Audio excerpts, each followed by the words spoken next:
अध्याय 7 जैविक प्रक्रिया में हम परिवहन पढ़ रहे हैं और लास्ट वीडियो में हमने हृदय की क्रियाविधि को समझा था। ठीक है, तो हृदय की क्रियाविधि में आपको धमनी, शिरा ये वर्ड्स जो है कॉमनली आपको हर जगह मिलेंगे। ठीक है, और धमनी शिरा में अंतर भी आपके अभ्यास के प्रश्न में पूछा गया है, बट आपके पुस्तक में धमनी शिरा में अंतर नहीं दिया गया है, पर क्वेश्चन पूछा गया है। ठीक है, तो हम लोग धमनी शिरा क्या होता है इसके बारे में जानेंगे। ठीक है, तो सबसे पहले आप ये जान लीजिए कि जो रुधिर वाहिकाएं हैं, ठीक है,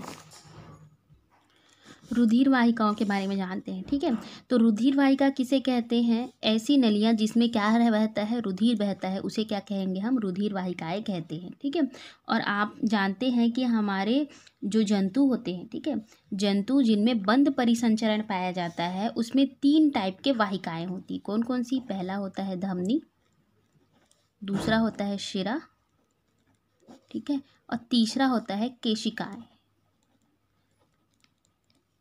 आपने ये दोनों चीज़ को तो ये बहुत तो फेमस है, आप जानते हो धमनी शिरा आपने लोअर क्लासेस में भी पढ़ा है। केशिकाएं जो है थोड़ा सा डिफरेंट है, अगर आप पढ़े हो तो ठीक है, नहीं पढ़े हो तो अभी पढ़ लीजिएगा।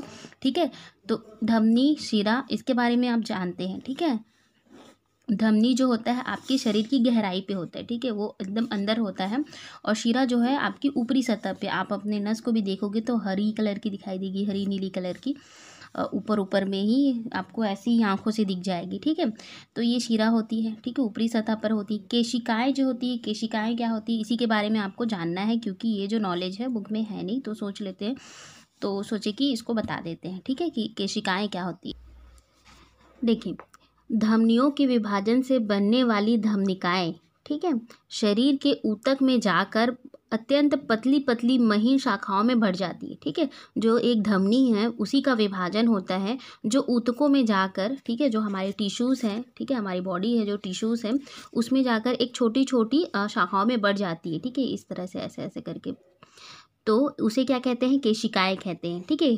कैपिलरीज कहते हैं। इनकी दीवारों में बाह्य तथा मध्य स्तर नहीं पाया जाता, मतलब एक बहुत ही पतले लेयर रहता है, जैसे होता नहीं ये first layer, second layer, third layer, इस टाइप का कोई लेयर नहीं होता इसके ऊपर में, सिर्फ एक ही पतला जो होता है एक स्तर पाया जाता है जो मोटा होता है, चपटा होता है, और एंडोथीलियम कोशिका से बना होता है। ठीक है, कोशिका है एंडोथीलियम, उससे बना होता है, और इसमें केवल अंतः स्तर पाया जाता है, मतलब एक ही स्तर पाया जाता है अंदर में, और बाकी इसका ऊपर में कोई लेयर नहीं और नीचे में कोई लेयर नहीं, ऐसा टाइप का कोई लेयर नहीं पाया जाता। और यही कारण है कि जब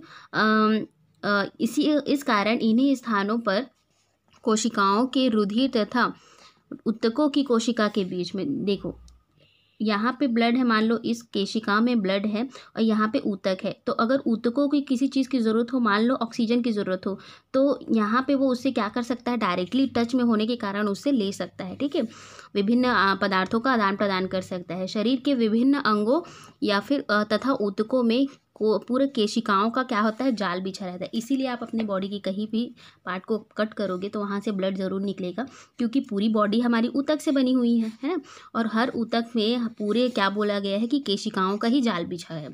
ठीक है, और केशिकाओं में क्या है? ब्लड रहता है। ठीक है, पतली पतली केशिकाओं में ब्लड रहता है, इसीलिए आप अपनी बॉडी के किसी भी हिस्से को काटोगे तो वहाँ से ब्लड निकलना स्टार्ट हो जाता है। ठीक है, और जबकि हम क्या कहते हैं कि बंद परिसंचरण है, तो बंद परिसंचरण में तो सिर्फ नलियों में होना चाहिए, तो धमनी या शिरा में होना चाहिए, बट इसीलिए तो ये केशिकाएं होती हैं जो पूरी बॉडी में कैसी होती है? जाल की तरह बिछी होती हैं, और ये धमनियां ही इन में क्या करती है? ब्लड डोनेट करती है, मतलब ब्लड जो है सप्लाई करती है, फिर इसी के थ्रू क्या है? हमारी पूरी बॉडी को फिर ब्लड मिलता है इन केशिकाओं के जाल के कारण। ठीक है, ये केशिकाएं जो है आपस में मिलकर अनेक जो है पतली पतली वाहिनियां बनाती है, जिसे हम क्या कहते हैं? शिरिका कहते हैं।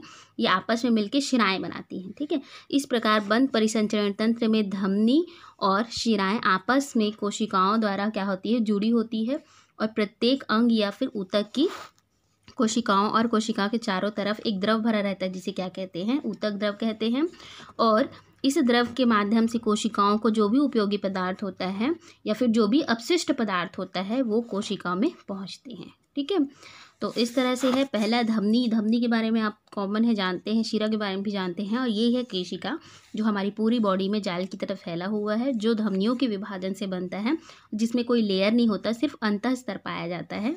ठीक है। और इन्हीं के कारण क्या होता है कि ऊतकों के बीच जो होती है कोशिका, ऊतकों की कोशिका के बीच में विभिन्न पदार्थों का आदान प्रदान होता है। ठीक है। अब देखिए धमनी और शिरा में अंतर देख लेते हैं। तो धमनी क्या काम करती है, हृदय से रक्त को लेकर शरीर के विभिन्न भागों में पहुंच जाती है। ठीक है। ये हार्ट है, हार्ट से क्या करती है, जो शुद्ध रक्त रहता है उसको शरीर के विभिन्न भागों में ले जाने का काम करती है। शिरा का क्या काम है, शिरा जो है शरीर के विभिन्न भागों से जो अशुद्ध रक्त रहता है, जिसमें ऑक्सीजन नहीं रहता है, उसको हार्ट तक लेके आने का काम करेगी, मतलब हृदय तक लाएगी। ठीक है। तो धमनी क्या करती है, हृदय से रक्त को लेकर जाती है, और शिरा क्या करती है, शरीर के विभिन्न भागों से हृदय तक रक्त को लेकर आती है। ठीक है। अब देखिए दूसरा जो है, धमनी की दीवारें क्या होती है, मोटी होती हैं। धमनी और शिरा की दीवारें क्या होती है, पतली होती है। धमनियों में कपाट नहीं पाए जाते, क्यों नहीं पाए जाते, ताकि उसमें जो ब्लड है वो रिवर्स मत चला जाए। ठीक है। और इसमें क्या होता है, कपाट पाए जाते हैं। और एक और चीज़ जिसको आप लोग ऐड कर लीजिएगा, एक और पॉइंट बना लीजिएगा कि जो धमनी जो है वो शरीर की गहराई में पाई जाती है, गहराई में स्थित होती है, और ये क्या है, ऊपरी सतह पर। ठीक है। इसको अलग से पॉइंट बना लीजिएगा। और इसमें क्या है, धमनी में जो रुधिर है वो झटके से और अधिक दबाव के साथ बहता है, और शिरा में क्या होता है, एक समान गति से बहता है। ठीक है।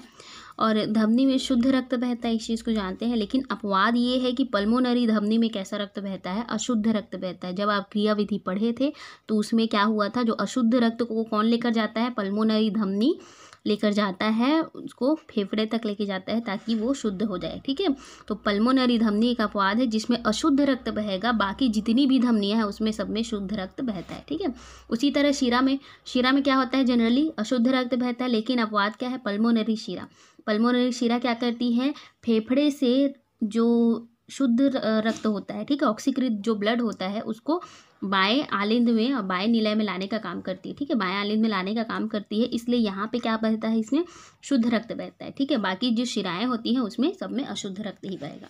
इसके अलावा रुधिर के कार्य जो है इंपॉर्टेंट है, ये त्रैमासिक में अर्धवार्षिक में पूछा भी गया है और एग्जाम में भी आता है। ये भी बहुत इंपॉर्टेंट है, ये अंतर बहुत इंपॉर्टेंट है, आप इसको लिख लीजिएगा वीडियो को पॉज करके। ठीक है। वीडियो को पॉज करके लिख लेना, इसको देख लो। ताप का नियमन, ठीक है, रुधिर का काम क्या है, हमारी बॉडी का जो टेम्परेचर होता है उसको नियंत्रण करता है। आप इस इधर पे लिख भी सकते हो। ठीक है। रुधिर का कार्य है हमारी बॉडी के टेम्परेचर को या फिर ताप को नियंत्रित करता है। पोषक पदार्थों का परिवहन करता है, जो भी ज़रूरी आवश्यक पदार्थ होती है उसका परिवहन करता है, ऐसे करके लिख लेना। ठीक है। और थर्ड क्या है, ऑक्सीजन और कार्बन डाइऑक्साइड का परिवहन करता है। ठीक है। ऊतकों तक क्या पहुंचाता है, ऑक्सीजन पहुंचाता है। ठीक है। और चौथा क्या है, हार्मोन का परिवहन करता है। ठीक है। कुछ ऐसे हार्मोन होते हैं जो ब्लड में मिले होते हैं। ठीक है। तो उसका भी परिवहन करता है। तो ये जो है ब्लड के कार्य हैं, ये भी एग्जाम में आता है। ठीक है।